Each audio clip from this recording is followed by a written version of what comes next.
So you, Hey there, everyone. Welcome to the show for today. I'm here with Manly, Ellemo, and Serena. How are you both doing today? Fantastic. It's a bright day. I'm going great, thank you. How are you? Mind you, I've seen you 5 times today, but Manly's been sleeping not long ago. Yeah. No, I just got up around 2 hours ago, you know. And, there you go. I'm just looking forward to go to a nice restaurant terrace or something like that. Dreaming about that. We're all hanging having out. some paella and some nice lunch or breakfast in the morning sun, you know. Yes. So just maybe a few weeks more, and then we'll be able to go back. You just gave me a great idea, you know, actually just for a business. Just then when you said that, imagine setting up an online restaurant where a restaurant supplies the food, sends it around and puts everybody on live to eat it in the same atmosphere each night. That'd be a thought. Yeah, you can, Zoom restaurants. That's a great one. You can send drones, you know. Like, yeah. Well, no, you've got it on Zoom, but they send you order the meal, so the meals might go out to you and your friends, so you all get on the Zoom thing with the restaurant, and the restaurant, you know, now grab the bottle of wine and we pour it, and a reality restaurant. I love it. I love the idea, guys. So we've got Manly here, and Manly, he is the founder and CEO of Ellemo Foundation. He is an award-winning filmmaker, upcoming author, and international broker. When I'm not exploring it or destroying, he says, I am meeting with some beautiful people and sharing so many stories that will last forever. You cannot actually buy this. So really excited to have you on the show as well today. And excited to add some value to everyone here as well. So as everyone's tuning in, what I want you guys to do, I want you to share the stream, because we're going to be talking about some wicked stuff today. Manly is a super interesting dude, and I want you guys to share the stream because more people need to hear this, right? So nobody else is kind of getting all this free value without opt-ins on social media at the moment. So share the stream. Let's get this out to as many people as possible. If you know a friend that wants to learn a little bit about this, feel free to tag them below. If you do have any questions as well, I want you guys to comment below in the comment box. So Manly, like, maybe you could share, just like in sort of opening, just a little bit about you, what sort of got you started in business, that sort of stuff. Thank you, Jared. It's really nice to be here. I really am happy to always contribute to any family member of the GT Fox family, like we call it. That's how we met somehow. So this is the beauty of connecting and traveling around and meeting mind-like people, right, around the world. And then the more you travel, the more you realize that we are all one. So they say one is all is one, right? So not long ago, I had some shootings for the documentary that finally we didn't make, but that happens a lot in the film world. But it's still material there, really interesting material about DJ Isis. This is a beautiful lady, one of the first female pioneers on that world that used to be a man world, you know, the DJ world. And she always had this nice, you know, slogan: "One is all is one." So the more you travel, the more you realize this, right? Like you see, hey, these guys, if I poke them with a needle, they all bleed, and it's all red as well. So that's fun. And now it's I am just a positive guy with lots of energy, too much probably, who's born in Barcelona, you know, just after post-war. In fact, we felt the Civil War and the Second World War, you know, like you get it in the genes somehow. And eventually became quite early, well, not too early, 70 years old, an orphan, and took care of my family. But at the same time, I had my dreams and my ideas, and I was, I think, age of 7, I saw Modern Times from Chaplin, which is a masterpiece. And another one, same year, Star Wars from George Lucas. And I said, hey. Did you say 7 years Star Wars? Yes. You know, you're 7 years old. You see Modern Times, you somehow kind of get it. You really, this movie is of course, it's a tear and a smile, and it's very well crafted and kind of manifest against the exploitation of humankind through the revolution, you know, industrial revolution. And so I did love this clown Chaplin, and eventually we know now he was a brilliant director, film and storyteller, and for his time, and ahead of his time on mindset and thoughts, and also an entrepreneur, and an enfant terrible. he loved the beauty of things, and so, but then Star Wars kicked in, and when you're small, everything was bigger, so you're in this big cinema, CinemaScope cinema, in fact, and oh my God, this story comes in, and you kind of, you're impressed by the technique and the storytelling of Star Wars. Especially the first one, was edited, in fact, by a woman, his former wife, and you can sense that the feminine touch, so that's why the stories are so let's say universal, and that's why I believe that Star Wars became a big, huge brand success. So so actually then life sometimes kicks your butt, right? So Yes. you want to be an astronaut, you want to be a pilot before the Pope, but that's another story for another day. Yes. My first thought was, as a boy, I want to be the Pope, Mom. Mom said, "What are you talking about? Why, darling?" So so then but then finally I changed my mind. It's a story for another day. I don't want to tell that story now. So I actually got the idea. Hey, I would like to make that impact modern times, and then of course the rest of the movies I started to see, including Star Wars. Then of course Spielberg came in with his beautiful stories set on more love, like you see for the first time, blockbuster that shows aliens that are not mean and going to destroy us, right? So so eventually I ended up in the Film Academy in Amsterdam, the Netherlands, of course loaded with work and care for family and others. So that went kind of funny, because I've been there like 10 years, in an academy that takes 4 years, and they kept getting me back to edit, especially, well, mainly the documentaries. Yes. And because I love as an editor to be involved with documentaries, because you're the second director in this process of telling the story and helping a colleague who, some of them were quite, compromised in their psychology and that going through a process of pain. So that was my first, awareness of that I was able to do that, and also to put myself at service of another director, being a director myself. Like when you edit for somebody else, you have to realize, hey, this is not my movie, it's our movie, but he's the leading role, he's the director. So I was good at that, so they kept inviting me, and already my second grade, they gave me final action projects. So I did 8 of them as a student. That's unique at this Film Academy. And then around that time, halfway, I realized, hey, this is such a powerful medium, because I had started to study what happened in the spirit of turmoil in the world that started in Europe, the Second World War. And I realized how brilliant those Germans were on propaganda, and realized how powerful this medium can be.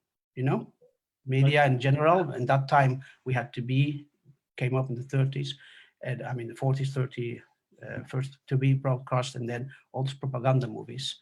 And so I realized, wait a minute, that's indeed an impactful medium and tool we could use, and we could do it in fun, making fun, entertaining people. But that's when it comes in. So actually, I decided to set up films that are very entertaining, but also have an impactful effect, positive effect, of course. That's in my case, of course. Yes. And because I'm positive, minded soul, and then I met a lady, a very interesting lady, who was a lawyer and a very bright mind. I love to have conversations with bright minds. Don't care about the age. And she said, "Why don't you go already now to the Chamber of Commerce and start already? Just inscribe, just put down that foundation. So you will have anxiety. You will be old enough. You will have many years of existence, which is good for funding." And I did, and I created the Ellemo Foundation, and waited a few years till I decided to start working with it. And now we are going to launch soon our website, and we have a lot of beautiful projects ongoing, including the Wim Hof, the Iceman film. And so, and along the way, of course, you live and you protect, and you make fun. And you talked about destroying. Well, I think you've got that from my LinkedIn, right? Introduction. This is about my youth in Spain, my short youth I had in an area of Barcelona. Part of it I got from LinkedIn, yes. Yes, we used to go to the mountains and explore places, and we found this ruin, this medieval castle. And I don't know why, but we also were there. We find diamondite sticks, things you can make explode. And we thought it was fun to try one of these. So so that's where the destroying came. It was a close one because we thought when we took enough distance, but we saw the rocks flying around. So, and just the curiosity of a young kid, who tries things out. But in essence, it's of course not true. I like to build things. I've been considered a visionary. So people call me a visionary film director. And I've been, of course, busy with life. That's why it took me a while to realize what I needed. And then like 5 years ago, it kicked in. Like I realized, wait a minute, okay, I've been doing this, protecting my brothers and sisters, getting my family along, and others. Now, what about, financial freedom, right? Yes. So then you realize you have to do things to create a financial freedom for yourself and your loved ones. And that's when I started to travel more, and I actually met people like you at the GT Fox conventions that he organized, because it was fun, because, he kind of did interviews with celebrities and even allowed us to meet them and sometimes even take pictures. So that was a start. This happened, the first one happened in Orlando, Florida, but then we went to California. And then I remember those years, I used to go 3-4 times to Hollywood, and not only or not primarily to meet Hollywood stardom or producers. No, I went to look for mind-like people like me, social entrepreneurs and organizations like my foundation. And we started to connect. And because I realized the Netherlands is a small country, I need to go international with my foundation, my plans. And it's really starting to work out now. And eventually, aside from my film projects and the foundation activities, I decided to help people who asked me to help them around real estate in the area of Barcelona, Spain, because I speak like 6 languages and I still know Spanish and Catalan. And that's how I became a real estate, intermediate, and probably in the future also owner. We are now working on a few projects in the area of Barcelona. We also help people from the US who come to Spain who want to buy, let's say, those cities, those small villages more. Villages that are being, that become like a spoke, we say, being developed. They undeveloped, yes. They ghost cities. So you can buy them now quite cheap and create a kind of a project there. And it's amazing how creative people are and willing to buy those things and then create some center or whatever, or just our own village for yourself. I think there's actually even like a ghost city, isn't there? I can't remember the name, but there's a city in America that's empty. I don't know how I feel about buying a ghost city. Like buying a whole village sounds better, right? We've got even a whole church. Well, I'm talking about villages, of course. Like I reckon it's great because you can set it up like to be closed restaurant, closed bank, everything closed, post office, and you have a church, and etc. That's kind of stuff. I think the issue, the subject you want to talk about today is how to use marketing and media, right? Marketing, marketing. The mindset is, in my opinion, is the most important thing. If there's something I learned from people like, let's say, Wim Hof, is that perseverance, tendency, but also love has more importance than you would think at first. Thought, because what I've seen around me and also around this guy, Wim, is that when there is love, really love, there is an absence of fear, no fear. When you're not afraid, you do things many other people won't do, or at least not people that are following, restrictions and rules like sheep. So the people who are fearless like this because of love, Those are the most successful. That's what I've seen. Mm. And and also I've noticed as well that actually when there is a lot of fear, there is no space to, little space to no space for love. So that's interesting. An Yeah. interesting awareness that you have to realize. So what I mean with love is, look, no, I mean, not the typical thing, you know, or sexual aspects of it. No, I mean, if you are a real estate, let's say a man or woman, the way you take care of your clients, that you really care, that you understand their position, that kind of stuff, that's love, you know, that's love. That's also, that's a kind of love Empathy we sometimes lack. It's not Yeah. only about the money, it should also be about, hey, we're dealing with people here. Yes. Once you understand that, then you will become aware of this, and then you can put that message in your marketing messages and your storytelling. Yeah, And, 100%. And I think the one thing that I love about like what you're doing, especially with what you're doing with Wim Hof as well, like you're helping him put a documentary together to better explain what it is that he does and his methodology around, you know, him being the Iceman, right? So yes, and that really takes an art. Like for a lot of business owners that are on here, they may not be the best at telling their own story. They may not be the best at, like, you know, being on video to start with. Some business owners, some may have been on video a fair bit, but it's still, I guess, like a lot of business is about you as a person, as the business owner, and how you make the purchaser feel as well.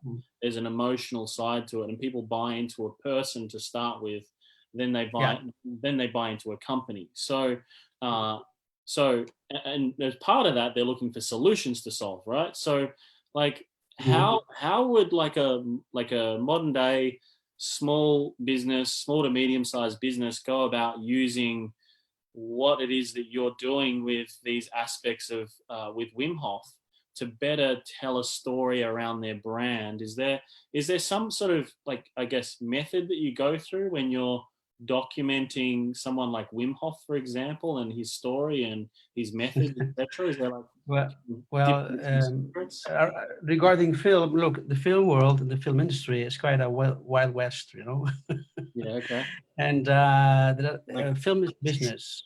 Like this. You know, I mean, the film world, the film, let's say, making movies can be a big business, is a big business, in fact. And but there are many ways to express yourself nowadays, like Coppola and Spielberg said a while ago, even last century. Sounds far, I know, but it's not. They said filmmaking will democratize, you know, will become more democratic because, and they were right, because of the things we have now. Everything is cheaper, and you can acquire enough technical assets. I mean, necessities to make a great piece of, you know, communication, storytelling, etc., etc. So, but like I said just a few minutes ago, what I learned from Wim Hof is the value of being perseverant, you know, perseverance, energy, and do things with love, even when you have problems or when you have obstacles. And most of the obstacles are human beings, are not necessarily other things like health, whatever. So so what you know, importance is that you know what you're doing and why. So if you don't have a why, if you only want to make money, okay, it might work a while, but then, you know, it's going to be more harm. And so my intention with this project is to create awareness and to impact. And so not so long ago, like 2 years ago, we met Mel Gibson. And, oh, wow. Yes, he was on the chair with this wonderful entrepreneur and coach, Beauty Fox, and we had a great time with this guy because he's very funny and he's very charismatic, of course. And I kind of see, hey, he's quite nice. I didn't expect that because you've heard all that media and fuss about him, but he is in fact a very nice guy, Mel Gibson. And he was asked about what is, according to you, Mel, a good movie, a classic. What is a classic potential in a movie? And he said something great I loved, and he said that he has to have the three E's, right? And then explained the first E stands for let's say, entertainment. It has to be entertaining at first, at all, Yes. because if it's not entertaining, why would you watch? And you know, the concentration span of people is slower than before. It's Yeah. 8 seconds, only maybe 10 seconds. So if it's entertaining, you got them. And then secondly, he says, it has to be, second E, educational, but in a hidden way, not morally, not like, no, like you, no, do it like this. So, and I totally agree. And finally, and that was the third E has to be elevating. When is something elevating? When you realize, oh wow, so I can do this. Oh Yeah. wow, I can fly. Oh Yes. wow, I can do kung fu. Yes. Did Yes. we hear that before? The Matrix, right? Wow, I can do. So the thing is, you had a great time. You whatever happened, you cried, you got angry, you laughed, but then you realize, hey, I didn't know that. Yes. Hey, so and this is so if you take a look to this great character, this great personality, Wim Hof, he's not the only one. There are more people who are working on that kind of things, like you know, how to improve your mindset, your life through physiology and other stuff, mindset, you know. But then he has this, the difference between him and many others is that science kicked in. I'm talking about a modern science. So and that's the first thing I told him. I'm not going to make a movie without science. I said, no science, no film. And yeah, that's perfect, because that's what I want all the time. And so, and it's still ongoing. So actually, my message would be, know your why, give it a shot to make it entertaining. Yes. And humor can help a lot, of course. Yes. And then I actually realize there's somebody watching. So it's not about you only. It's also about the other one, right? Yes. And then you have those things on the paper where you design something. And you will realize, okay, this is my story then, and how can I be original? How can I be funny? That's another aspect of, you know, because we need original stuff, because there's so many now. The choice is bigger than ever before. Yes. And I mean, I mean, I use all those channels, the small screens, I call it, like Netflix or Disney Plus, part of my job, because I like to see what others do. But there is so much choice. I mean, it's impossible to see all. So it's quite important to be original, you know, and understand the human nature. So stories, well-told stories, really have the psychology in them and appeal to those needs. So I have a great CEO. His name is Simon Rosenberg. He uses the language of life, and it's based on the need of the other. That's really perfect, interesting, and you can apply this also in businesses, in the way you communicate your message. So of course, I'm saying this because we're talking today about marketing, right? How to market your business through stories. Through stories. So, and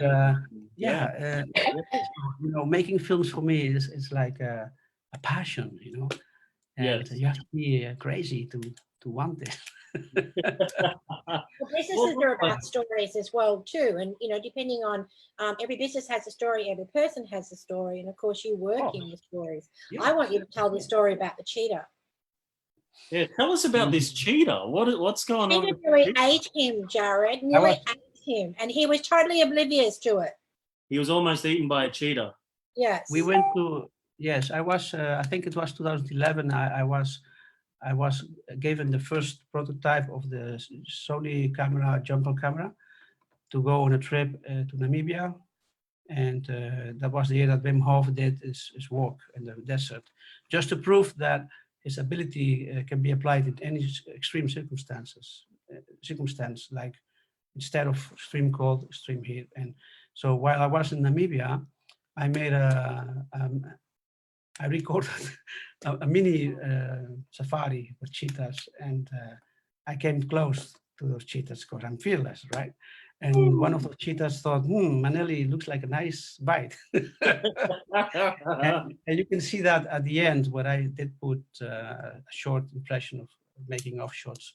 And indeed, the cheetah wanted to eat me, I think. Then this guy Saved my I saw life. the cheetah. He was hiding in the grass, and you see him manually on the ground with the camera totally Yeah. looking somewhere else. And someone was filming him, and next minute you see the cheetah sort of like look up, put his head down, and he just gets ready to pounce, and the other man stepped in. Oh my God. Yeah, well, that's, Turned your back to the cheetah, right? Like you turned your back to him, right? Is that what it was? And he saw you on the ground and he thought, hey, this guy's like an easy get. Never turn your back on your clients. Come on. I was filming and I needed that shot, and you can see the shot in this small clip that I made, you know, and I bet the shot was absolutely amazing as well, right? Like it was a really good shot. It must have been. Yeah, that's one of the things that editors always tell me. How do you do it? They tell me, Manel, you bring always great shots at home. It's like so easy to edit, and that's because at the Film Academy I did like 3 things: producing, editing, and I directed outside of school already, and helped other directors when I was in the projects. They asked me, can you come to my film set? And the thing is that because I did editing, I saw the problems on the edit table. Yeah. So I already know, hey, what we need on the set. You know, that's an important development. Not only watching movies, but also being an editor. You kind of learn what you need to have at home, and of course my angles. And you know, I just I would go down the car, driving car, and putting, you know. So the when you're not in fear, you're in control, and you can control better. And you know, so I've done more things that could be dangerous. Like we went to Central African Republic in 2018 in October to shoot with a company to do a humanitarian project, which was dangerous because that country has a negative travel advice, you know, by the CIA and everybody who puts it online. But I went because we had protection. I asked. I mean, I said I'm fearless, but I'm not, you know, I'm not stupid. I checked things. So 2 weeks before the trip, they asked me if I wanted to come because like 2 or 3 dropped off. And I said, what is the security? Well, you get an official invitation from the president, like you're a diplomat. I mean, and free, right? And you will have your own car, 4-wheel drive, driver, and an armed, you know, presidential guard soldier. So I said, okay. That sounds like fun. And I went alone. I didn't take any crew with me. I did everything myself because that was the most safe situation. So I'm dependent on myself only, and I shot the whole thing. Sometimes I would use 3 cameras at the same time, like a drone, filming myself. You can see a shot of this in my Instagram. You see me in the shot from the drone, and you see the shadow of the drone on the ground. And then somebody else holds one of my cameras. Even put at work the present let's say chairman of their foundation of this company. It's called Global Technology Innovation, and they have great project. They went there to help people and give them a universal basic income, trying to introduce that in those countries that have no structure yet, and also support women and children. I like that, so that I said yes. And then there's this short documentary. It's a corporate thing, of course. It's not like I might put it public soon, and it's on my YouTube new YouTube Ellemo Foundation channel. So we just cut 25 minutes and 50 minutes version. But the thing is, the why, have fun, and don't forget, when there is a lot of love, there's practically no fear and more fun.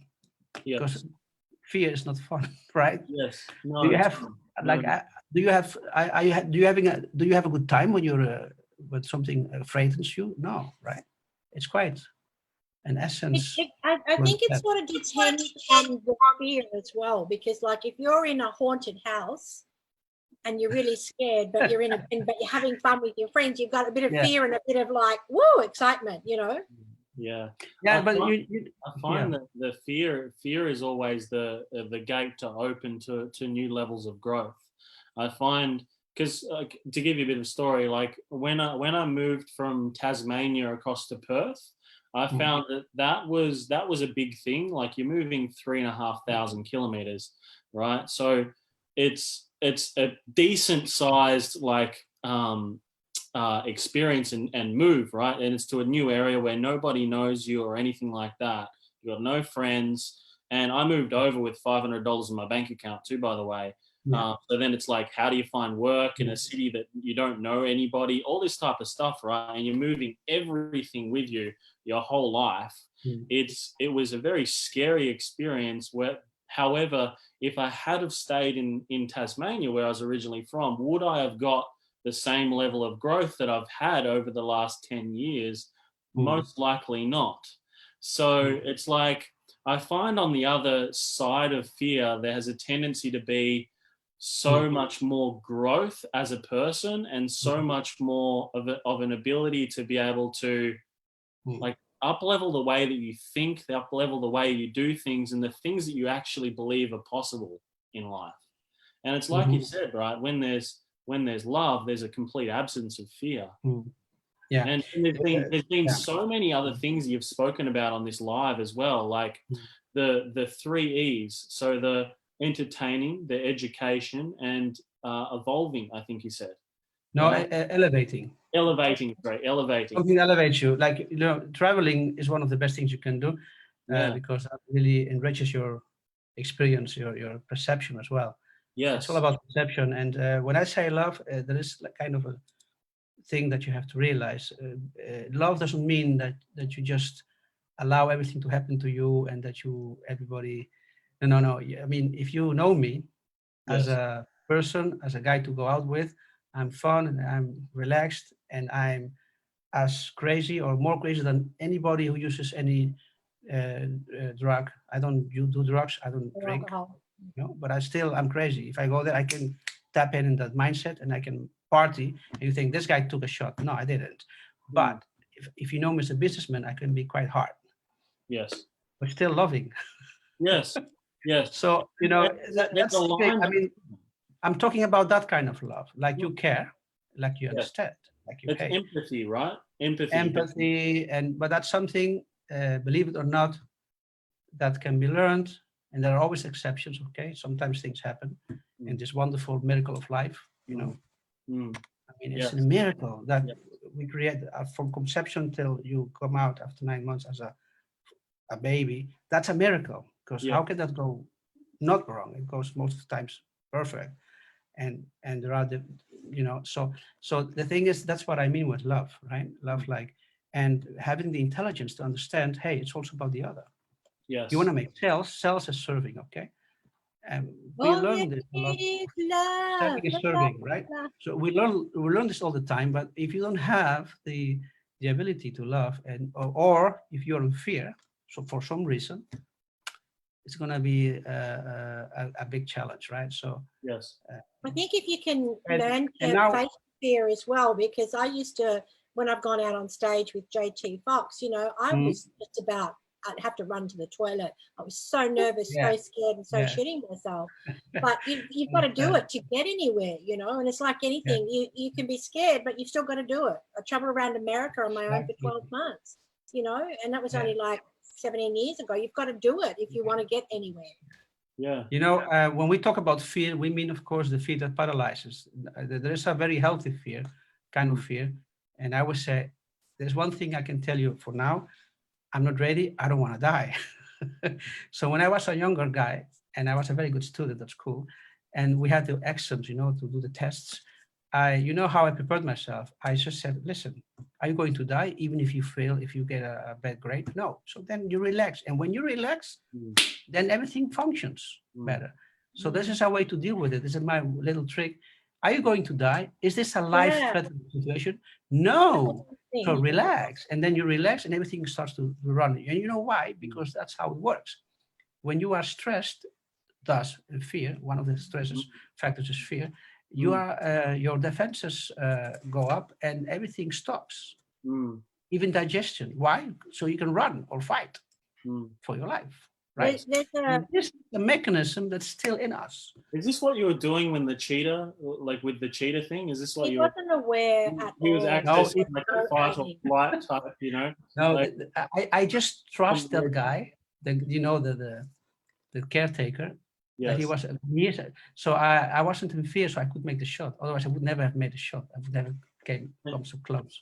That was a little bit not very wise. And by the way, he told me why that happened. I had this scarf on me, and he saw that the scarf kind of, that's what he said, because, you know, at the end, it looks, there are many people that really get, oh my God, Manelli, but it's not that, I mean, to me, it's even till today, it doesn't look that dangerous or I mean, I didn't feel it. I saw it back and I thought, hey, that's fun. Let's put it on the making of impression.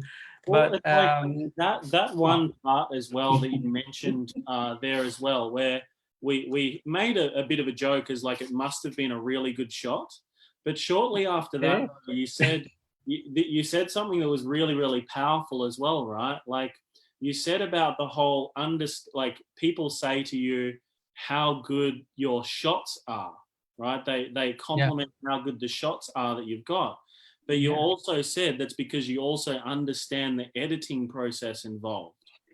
So it's not like you've gone, okay, I'm the guy that takes the shots, right? I get the best shots.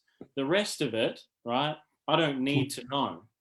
But because you've gone and you've got an understanding of the editing process, what's involved, as well as the shots, you're able to cater towards both processes, which makes it a better experience even for the editors and for the film. Right? Yeah. I guess that's it. That's what it is. Thank you. Anyway, we all have talents, but also knowledge. And staying home doesn't bring a lot of knowledge. Communicating, talking to people, traveling, that's when you learn a lot. And sometimes some things you can speed up things. Yes. Like together, 3 brains do more, or hearts. So it's really interesting. I'm now today I'm going to work on my book, and tomorrow, because I'm going to publish a book. It's called Dealing with Healing, and it's about the process part of the film about Wim Hof and his method. And I've seen a lot of people improving and even saving their relationships and probably their lives through his method. And they did, all these people I know from the first hour, they did this before even science kicked in, before we had the science papers, right? So that was amazing, because I've seen that through my research. And so I realized these stories will be lost. So I'm going to put them on. I did interviews, and I tell my story about myself and why. And so during that process, quite early, something kicked in, and I'm going to share it with you if you like. And this is going to be my book. I wrote a little essay, a short essay. It's called How Perception Can Determine Your Happiness. And in essence, it's about the perception and how this works. We just talked about the reflex of fighting or running away to save your life, your existence, right? And this moment here in time in this planet. So, and through my research and everything, let me explain. I have been involved in a car crash in 2012, yes. And I was hit from behind. And that created the so-called whiplash that I didn't believe in till then. And so I was in that process of recovery, still working, by the way. You can see shots of me with the color shooting. Not smart, don't do this at home again, but I did it, which was for DJ Isis that I talked about before. And so this guy that I met during a film wrap party from a great director lady who made an amazing short sci-fi movie. I love sci-fi, by the way, and realistic sci-fi, like the Blade Runners or something like that, or Tarkovsky's Solaris, and if you watch that one, go to the original first from Tarkovsky, and then you can see Steven Soderbergh's Solaris second part with great actors, etc., etc.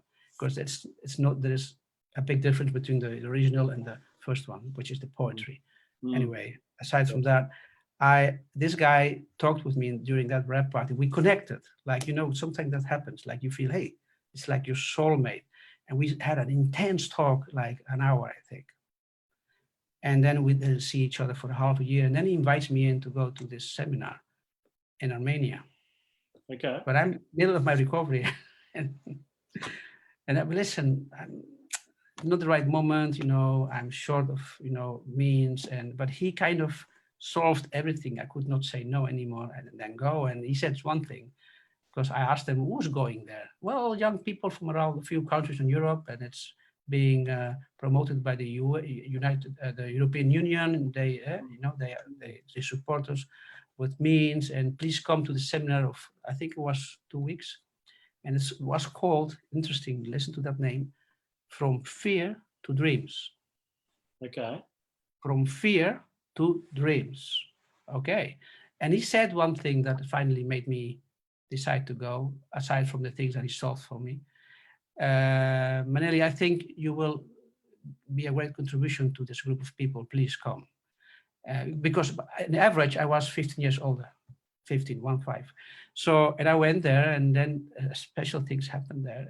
And I brought, before going, in December 2013, I brought that essay, and I gave it at the end to all these young people. And it's they say that people said to me when they read it in those later years, do you know what epigenetics is, and do you know Dr. Lipton, etc. I never heard about that, but it's a similar thing that I describe regarding fear and this mechanism we have in ourselves that even influences your biology. So, Okay. which means perception. Your perception is an important tool to recognize and to be aware of. The way you perceive things not only influence your life and how things will work out, but also your health, your physiology at cell level. That's what we see now in labs. It's still ongoing, of course. And I would love to see more research on methods like that, like social sciences more. Yes. Not because we can develop a nice drug and make some big profit, but just let's look around and investigate things because we are curious, because we want to know the truth, because we don't know how things work, right? So, and I've seen a lot of people like this, with this mindset and ideas on stage at GT Fox, but also in other stages that I went in California, because I was not there just for GT Fox. I love GT Fox work and meeting all of you guys, but I also went to see and to meet other organizations that do the same thing, including adding celebrities with the same mindset, who also have their foundations. Yes. In the US, that's a great good foundations and supporting. And of course, it has naturally a great tax advantage, of course. I'm aware of that too, but that's how it works, right? So at the end, why are we here? Believe me, just to be in love with life, love yourself, and be aware of the other one, and just realize that how do you want to be treated yourself? How do you want to be treated when you need something, or you want to sell your home, or whatever, or you want to be part of a business? Think about that. Yes. You might as well try to treat others the way you want to be treated yourself. Of course, depending. Finally, I want to head back sort of to Wim Hof a little bit, because I've not that I follow him completely, but I've looked at his stuff, and I actually do his stuff. It's a bit hard to do it here because it's so hot in Bali. But anywhere, else, if it was freezing cold, I'd always do the cold showers, and then I do hot. I think Jared's just started doing some cold. But the whole benefit is from hot to cold, the shock that it gives your body and how it wakens it up. So I always found that starting my day like that created the energy and the mindset I needed to be able to do a full day's worth of business type of thing. You were there very close to him to see him do the ice and all that sort of stuff. Yeah. Can you explain what that created for the rest of the day in a person? There is some science on it now. That they have been monitoring him. The first science they did on him was like he had to swallow, devices so they could measure his core temperature, and they saw they saw it happen. And of course, they took also blood samples and other fluids of the body. And they could see why. They could see what the rare thing was that actually what he has demonstrated is two things, and that's really cool. One of them is, the first one is that human beings apparently are able to control at will their autonomous nervous system. Well, we said earlier it's autonomous because we thought we could not control it. This is about the reptilian brain part, that regulates your daily things that go on constantly, your heartbeat, your breathing, and your anything that really supports your life and keeps you alive, right? And so we thought we could not influence this, but he proved through the second test they did at the academic hospital in Nijmegen, and it's an hospital which has an immunity section, and a professor called Pickers and his team, they did a test with him that had been done already before, and he was the first human being that could suppress a reaction, a natural reaction of your immune system when you are in a threat. This is being quoted quite wrong by many people, and it still happens. I saw it the other day. Again, in essence, there is no bacteria being fought. No. What he did is the body thinks that you have a threat because something comes in your bloodstream that is a threat to you. Like say the body recognizes that, and what happens then? Well, you get sick, you get fever. Well, that's a good thing because that that saves your life. Otherwise, you would die. Okay, when this is a kind of threats, but he could say, stop, no, don't get sick, body. I'm okay, through his method. So that, of course, I was there present. We were shooting with the TV, a national respected journalism program from the Netherlands, and my crew was there too, and we even shot the money shot when he gets injected.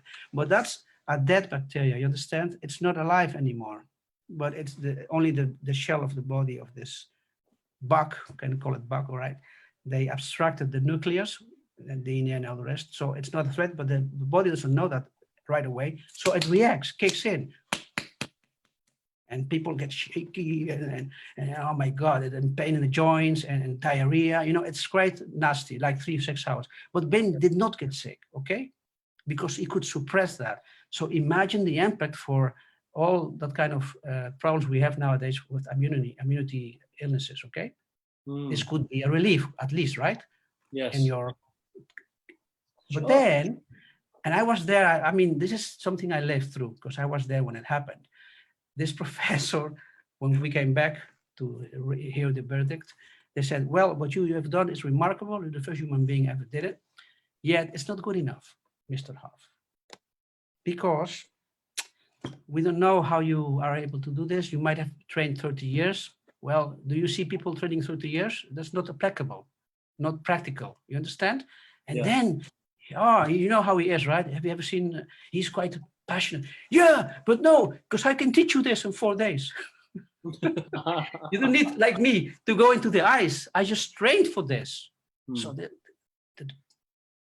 they could not resist to then put this on a test. Are you sure, Wim? Yes. And so they repeated the test with subjects from the campus there. They had to do elections, people, young men. And then they created a control group and a group that went with Wim Hof to do. And they decided, it's quite a question of protocol, because you know how science is, modern science, medical science. They gave him like 12, 18 guys, I think 12 guys, and they gave him 10 days. But I remember Manelli, after 4 days, they already could. But okay, they said 10 days. So, and then this boys, young men, only healthy men, I have to say, came back and they could do the same thing, all of them. All of them. So that was, and so what he has proven, secondly, is that not only we are somehow, if we know how, we can influence our immune system to stop, or maybe even the other way around, right? And sometimes probably unconscious without realizing this, and that can hurt you, okay? Because then the immune system attacks your own body. And but we can also teach it to others between 4 and 10 days. Hey, but that's applicable, that's practical, right? And so this is in essence what happened there. So there are more people around the globe that have knowledge like that. Like they have this guy named Stieg, has pathology. And he is a free diver, free diver. And he can do the same thing that Wim Hof does, like swimming under, because he controls his body, but he trained for it. But what is practical for common people like you and I, Well, to know that if you breathe more conscious and you oxygen your body and you get a little bit of knowledge about this, you can support your life system and stay more healthy and be, Yeah, and if something happens to you, I have in my book 2 or 3 examples. Let's say you break an arm, you go skiing, that happens, right? Shit happens. Shit happens. Then reminds me to this movie, great movie, you know, Forrest Gump. Yes, yes. I think everybody knows Forrest Gump. Forrest Gump did that. He came with that great phrase, shit happens. So if you break your arm, say, and you know this technique and you use it, you recover twice as fast. I'm serious. I'm not kidding. Oh. And so this is, of course, I always said to him, great, and get the science, and then your star will grow, and people will listen to your story. And when this happens, when you come to a method like that, everybody comes with their own luggage, okay, and their own uniqueness. So it's like everything. Everybody has to find his way in it, but the knowledge is important. So, and that's why I decided to devote a great time of my life to bring this knowledge into the stage, the big stage, and in a very entertaining way. So that's what we're doing.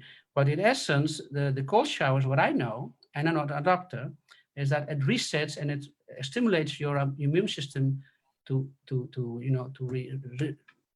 regenerate, like let's say blood white cells are being refreshed, etc.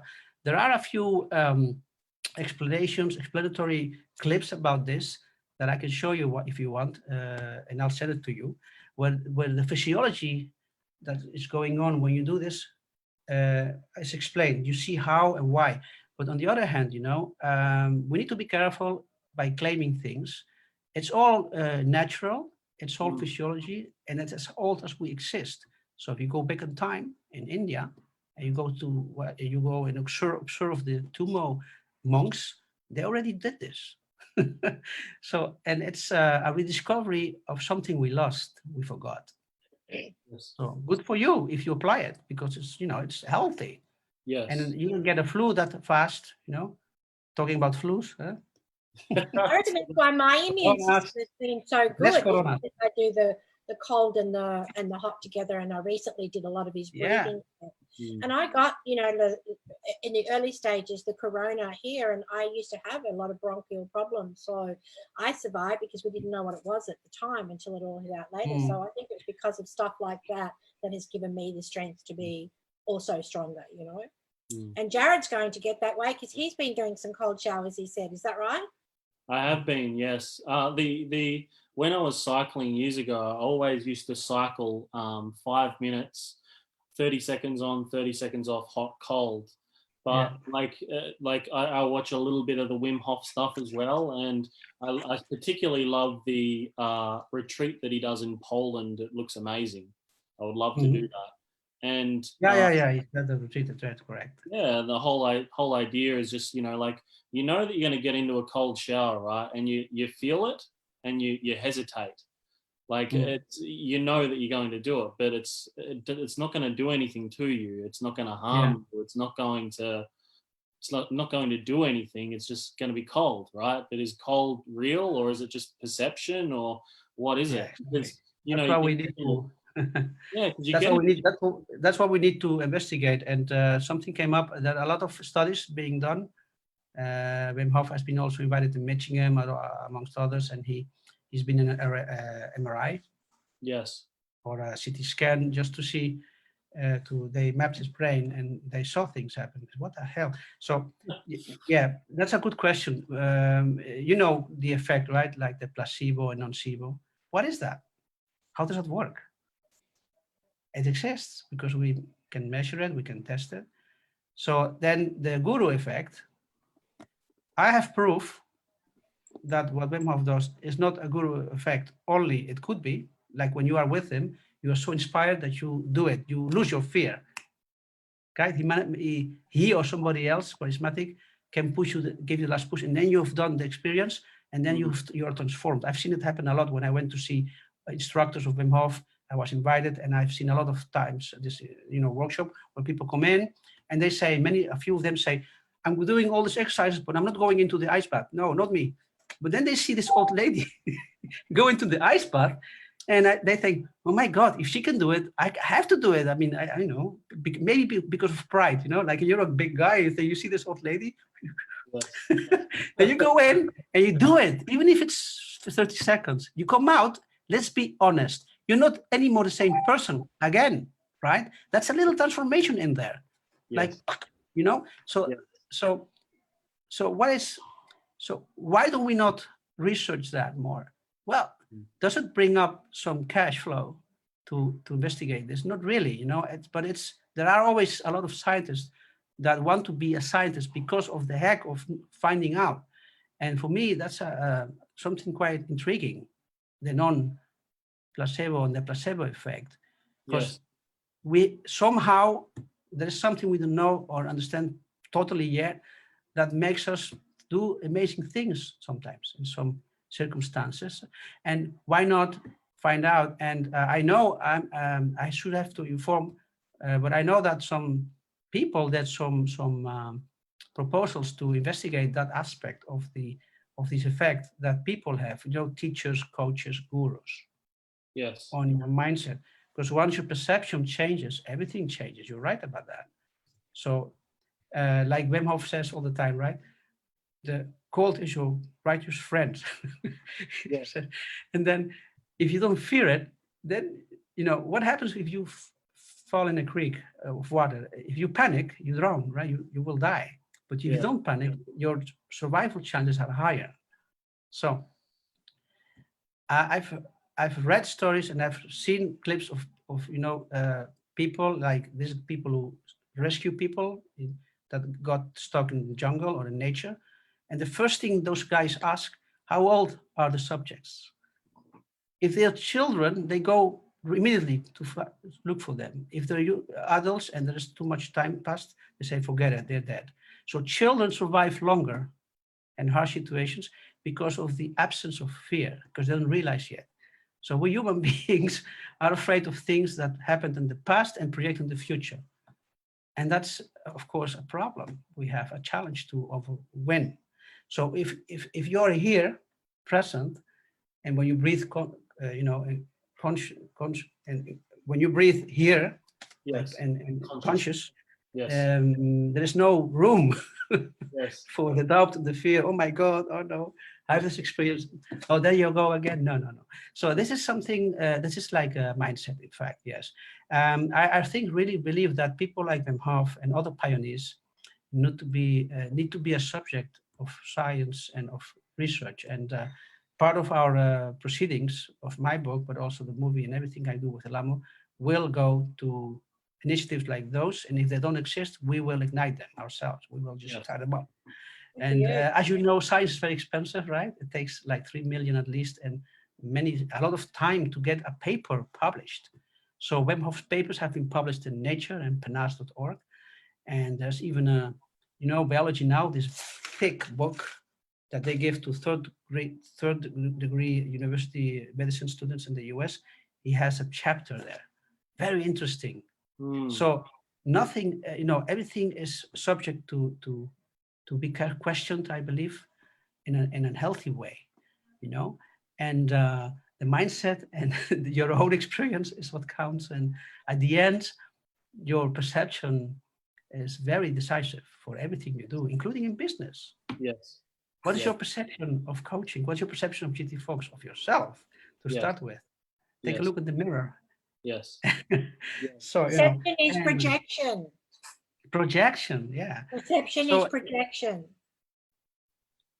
So it's been a great pleasure for me to talk with you guys, and a great joy, because it's always a very, I like to share my knowledge, just because the hope that it will really bring some light in our existence on this planet. So we are a miracle and heaven is here on earth.